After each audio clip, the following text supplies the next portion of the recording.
World cup 2022 में Belgium के हारने पर बवाल, दंगे जैसे हालात, गाड़ियां फूकी गई जिस पर कई हिरासत में। मोरक्को ने बेल्जियम को फीफा वर्ल्ड कप 2022 में मात देकर उलटफेर कर दिया था। इसका असर बेल्जियम की सड़कों पर दिखा है। फैंस यहां खफा हो गए और सड़कों पर उत्पात मचाने लगे। ब्रसेल्स में प्रदर्शनकारियों ने सार्वजनिक वाहनों में आग लगा दी थी। कतर में जारी फीफा वर्ल्ड कप 2022 में लगातार कई उलटफेर देखने को मिल रहे हैं।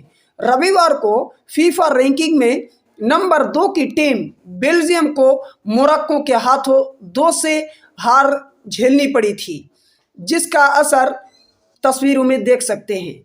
यह एक बड़े उलटफेर में से एक माना गया, जिसका असर मैदान से लेकर सड़कों तक देखने को मिला, जिसकी तस्वीर आप लाइव देख रहे हैं। इस हार के बाद बेल्जियम में फैंस बेकाबू हो गए और अलग अलग शहरों में दंगों जैसी हालत बन गई। समाचार एजेंसी के मुताबिक वर्ल्ड कप मैच में मिली हार के बाद बेल्जियम की राजधानी ब्रसेल्स में हजारों फैंस सड़कों पर उतर आए और टीम के खिलाफ नारेबाजी करने लगे। यहाँ बड़ी संख्या में लोग गाड़ियों और बाइकों पर निकले और अवरोध जताए, लेकिन जताते ही देखते यह विरोध हिंसा में बदल गया।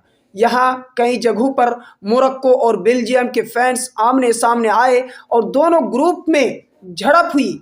झड़प, जश्न और गुस्से के इस माहौल के बीच ही सार्वजनिक वाहनों को नुकसान पहुंचाया गया। फुटबॉल फैंस ने यहाँ ब्रसेल्स में हाईवे पर दंगे किए, सार्वजनिक चीज़ों को नुकसान पहुंचाया, वाहनों में तोड़फोड़ और आगजनी भी की।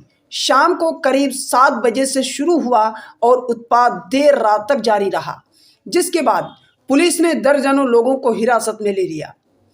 स्थानीय प्रशासन द्वारा इस बीच मेट्रो और अन्य सार्वजनिक वाहनों की सर्विस पर कुछ देर के लिए रोक लगा दी थी। मेट्रो स्टेशन के गेट बंद कर दिए गए थे ताकि प्रदर्शनकारी इन जगहों पर एंट्री ना ले सके।